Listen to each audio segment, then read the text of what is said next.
Hello students, welcome to my channel mini school. आज मैं आपको पढ़ाऊंगी क्लास सेकंड हिंदी यूनिट 1 कविता ऊँट चला। आज हम पढ़ेंगे कविता जिसका नाम है ऊँट चला। इस कविता में कवि ने ऊँट के बारे में बताया है कि ऊँट कैसे चलता है और क्या क्या क्रियाएं करता है। यहाँ पर चित्र में आप ऊँट देख सकते हैं। ये ऊँट रेगिस्तान में पाया जाता है। आज इस कविता में हम ऊँट के बारे में पढ़ेंगे। अब हम कविता पढ़ेंगे। ऊँट चला भाई ऊँट चला, हिलता डुलता ऊँट चला, इतना ऊंचा ऊँट चला, ऊँट चला भाई ऊँट चला, ऊंची गर्दन ऊंची पीठ, पीठ उठाए ऊँट चला, बालू है तो होने दो, बोझ ऊँट को ढोने दो, नहीं फंसेगा बालू में भी ऊँट चला, जब थक कर बैठेगा ऊँट, किस करवट बैठेगा ऊँट, बता सकेगा कौन भला, ऊँट चला भाई ऊँट चला। अब हम कविता का अर्थ समझेंगे। ऊँट चला भाई ऊँट चला, हिलता डुलता ऊँट चला, इतना ऊंचा ऊँट चला भाई ऊँट चला। इन पंक्तियों में कवि कह रहे हैं कि ऊँट हिलता डुलता चला जा रहा है और ऊँट का जो कद है वो बहुत ऊंचा है और ऊँट हिलता डुलता चला जा रहा है। ऊंची गर्दन ऊंची पीठ, पीठ उठाए ऊँट चला। जो ऊँट है उसकी गर्दन बहुत ऊंची है और उसकी पीठ भी बहुत ऊंची है और जो ऊँट है वो पीठ उठाकर चला जा रहा है। यहाँ पर कवि ने ऊँट के चलने के बारे में बताया है कि ऊँट कैसे चलता है। बालू है तो होने दो, बोझ ऊँट को ढोने दो, नहीं फंसेगा बालू में भी ऊँट चला। बालू का अर्थ है रेत। रेगिस्तान में रेती रेत होती है। तो यहाँ पर कवि कह रहे हैं जो ऊँट है वो बालू में भी नहीं रुकता, बोझ उठाकर चलता ही रहता है। नहीं फंसेगा बालू में भी ऊँट चला। नहीं फंसेगा मतलब वो बालू में भी नहीं रुकेगा और चलता ही जाएगा। जब थक कर बैठेगा ऊँट, किस करवट बैठेगा ऊँट। जब ऊँट चलते चलते थक जाएगा तो वो किस करवट बैठेगा, दाईं तरफ बैठेगा या बाईं तरफ बैठेगा, बता सकेगा कौन भला, ऊँट चला भाई ऊँट चला। कवि कह रहे हैं कि यहाँ पर कौन भला बता सकेगा कि जब ऊँट थक जाएगा तो वो किस तरफ बैठेगा, दाईं तरफ बैठेगा या बाईं तरफ बैठेगा। ऊँट चला भाई ऊँट चला और ऊँट चलता ही जा रहा है। तो बच्चों, इस कविता में हमने ऊँट के बारे में जाना। ऊँट के बारे में बहुत सारी बातें हैं। ऊँट अपने कुवड़ में, जिसको इंग्लिश में हम्प बोलते हैं, उसमें बहुत सारा पानी स्टोर करके रखता है और वो बहुत दिनों तक बिना पानी पिए रेगिस्तान में चल सकता है। इसलिए यहाँ पर कवि ने ऊँट के बारे में बताया है कि चाहे बालू हो तो भी वो बोझ उठाकर चल सकता है। इस कविता में कुछ गतिविधियां हैं, अब हम उन्हें करेंगे। झटपट कविता पढ़कर मजा लो। यहाँ पर एक छोटी सी कविता है जिसे हमें जल्दी जल्दी पढ़ना है।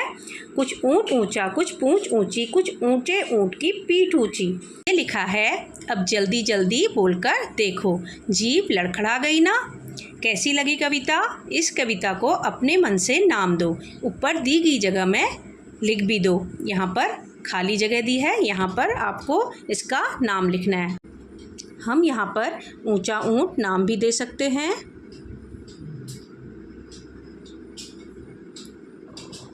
ऊंचा ऊँट। आप कुछ और नाम भी दे सकते हैं। आगे है रेगिस्तान, नीचे एक प्रश्न दिया है।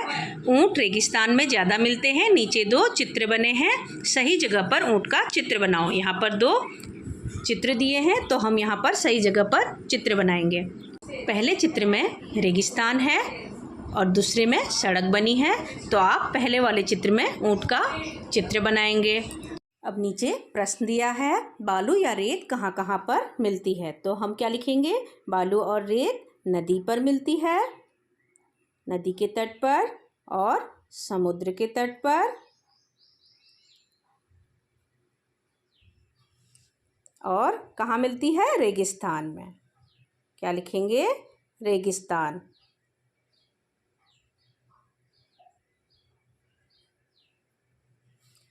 बालू या रेत कहाँ कहाँ पर मिलती है, बालू या रेत नदी, समुद्र के तट और रेगिस्तान में मिलती है। अब है कितना। हिलता डुलता ऊँट चला, इतना ऊंचा ऊँट चला, अब बताओ ऊँट कितना ऊंचा। तो यहाँ पर लिखा है कि ऊँट कितना ऊंचा। हमें नीचे देख के बताना है। तुम्हारी कक्षा की दीवार जितना, हाथी जितना, बिजली के खंभे जितना। तो यहाँ पर खाली जगह दी है तो हमें यहाँ पर लिखना है। तो हम लिख सकते हैं हमारी कक्षा की दीवार जितना। दूसरा क्वेश्चन है हाथी कितना मोटा। नीचे लिखा है तुम्हारी माँ के संदूक जितना, ऊँट जितना, पहाड़ जितना। तो यहाँ पर हमें लिखना है ऊँट जितना नहीं हो सकता क्योंकि ऊँट पतला होता है हाथी से, पहाड़ जितना भी मोटा नहीं हो सकता। तो हम यहाँ पर लिखेंगे हमारी माँ के संदूक जितना। फिर नीचे है चींटी कितनी छोटी, चीनी के दाने जितनी, चावल के दाने जितनी, इलायची के दाने जितनी। तो यहाँ पर हमें खाली जगह पर लिखना है। हम लिख सकते हैं चीनी के दाने तो बहुत छोटे होते हैं और वो चींटी के आकार के भी नहीं होते हैं। तो हम यहाँ पर लिख सकते हैं चावल के दाने जितनी। अब है कुछ ऊंचा कुछ नीचा। तो फर्स्ट नंबर में लिखा है ऊंट से ऊंची चीज़ों के नाम पर गोला लगाओ। पहले नंबर में है बछिया। तो बछिया ऊंट से ऊंची नहीं हो सकती क्योंकि गाय का बच्चा ऊंट से छोटा होता है। बिजली का खंभा ऊंट से ऊंचा हो सकता है, होता है। और आम का पेड़ भी ऊंट से ऊंचा होता है। और तुम्हारी कक्षा की छत, हाँ, ये भी ऊंट से ऊंची हो सकती है। और हाथी तो यहाँ पर हम नहीं लगाएंगे, हाथी ऊंट के बराबर हो सकता है। अब है क्वेश्चन ऊंट के नीचे से क्या क्या निकल सकता है। ऊंट के नीचे से क्या क्या निकल सकता है। हम लिख सकते हैं बछिया, लिख सकते हैं छोटी बछिया ऊंट के नीचे से निकल सकती है। और हम बकरी लिख सकते हैं और भेड़ लिख सकते हैं।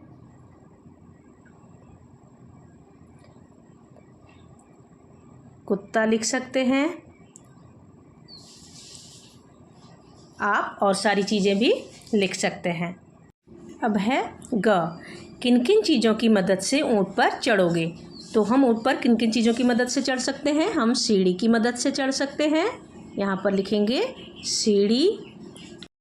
अब है सफ़र का सामान। ऊंची गर्दन, ऊंची पीठ, पीठ उठाए ऊंट चला। बताओ ये सब क्या उठाकर चलेंगे। यहाँ पर बहुत सारे नाम दिए हैं, हाथी, टीचर जी, पिताजी, शेर, दादाजी। और जैसे ऊंट पीठ उठाकर चलता है तो ये सब क्या उठाकर चलेंगे। अब हम लिखेंगे हाथी, सूंड,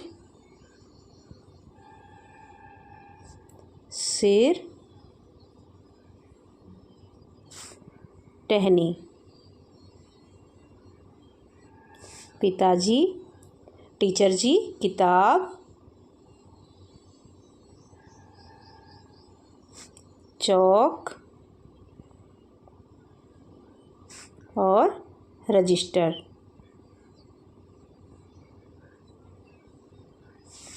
पिताजी सामान,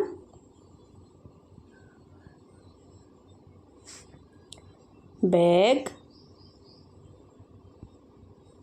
और यहाँ पर लिख सकते हैं बच्चों को भी उठाकर चल सकते हैं तो यहाँ पर लिख देंगे मुझे। शेर पूंछ उठाकर चल सकता है, अपने बच्चों को उठाकर चल सकता है तो हम लिखेंगे बच्चे। और अपने शिकार को उठाकर चल सकता है। दादाजी चश्मा, पुस्तक और सामान। ऐसे ही आप और नाम भी लिख सकते हैं। अब है अलग अलग घर। नीचे कुछ शब्द दिए हैं, इन्हें बोलकर लिखो। अब मिलते जुलते शब्दों को सही खानों में लिखो।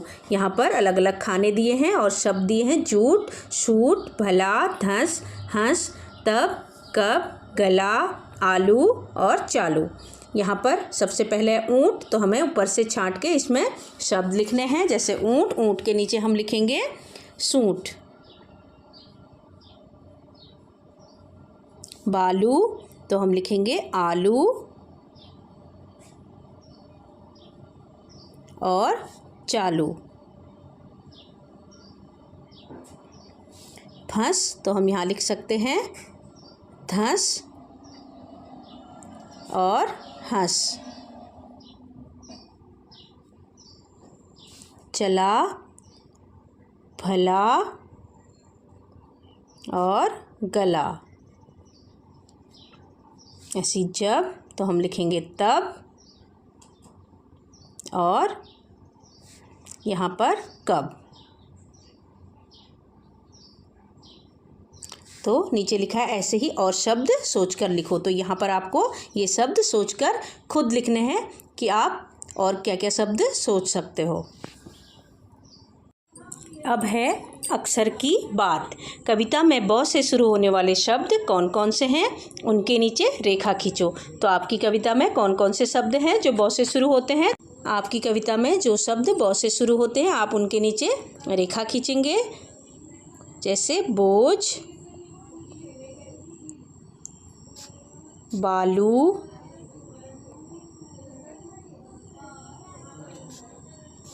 बैठेगा,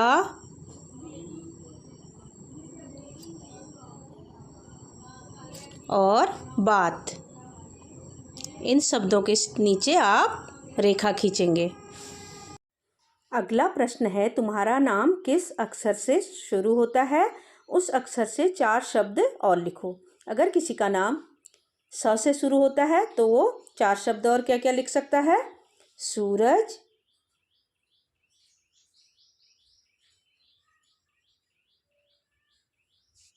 सीमा,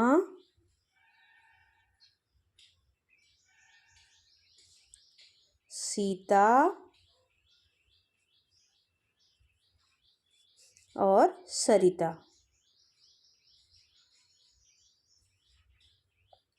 ऐसे ही आप अपने नाम से शुरू होने वाले शब्द लिखेंगे। नेक्स्ट है बोझा। बालू है तो होने दो, बोझ ऊंट को ढोने दो। अब 2 प्रश्न हैं। बहुत से जानवरों को बोझा ढोने के लिए इस्तेमाल किया जाता है। क्या तुम्हें यह ठीक लगता है? क्यों? तो आंसर में हम लिखेंगे, जानवरों को बोझा उठाते हुए देखकर मुझे काफ़ी तकलीफ़ होती है। ज़्यादा बोझ उठाने से उन्हें भी कष्ट होता होगा। यह उचित नहीं है। बोझा उठाने का काम अन्य साधनों से भी आसानी से हो सकता है। तो यहाँ पर हम कुछ और आंसर भी लिख सकते हैं। आप इसमें अपना आंसर खुद भी लिख सकते हैं। अगला प्रश्न है, तुम्हारे आसपास कौन कौन बोझ उठाते हैं? तो हमारे आसपास कौन कौन बोझ उठाते हैं? तो हम लिख सकते हैं, हमारे आसपास कुली, मजदूर, घोड़े, गधे इत्यादि बोझ उठाते हैं। अब आगे है कविता बढ़ाओ।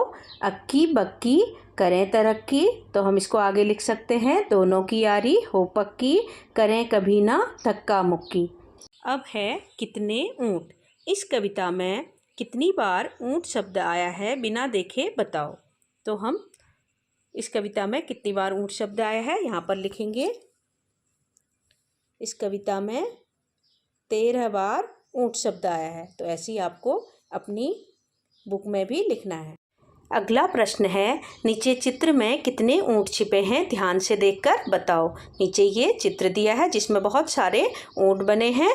तो हमें इन्हें गिनकर लिखना है कि इसमें कितने ऊँट छिपे हैं। तो हम यहाँ पर लिखेंगे गिन के, इसमें कितने ऊँट छिपे हैं। तो हम यहाँ पर लिखेंगे 72। तो बच्चों, आज हमने कविता पढ़ी ऊँट चला, जिसमें हमें ऊँट के बारे में पता चला। अगर आपको मेरी वीडियो पसंद आए तो प्लीज़ लाइक, शेयर और सब्सक्राइब करें। धन्यवाद।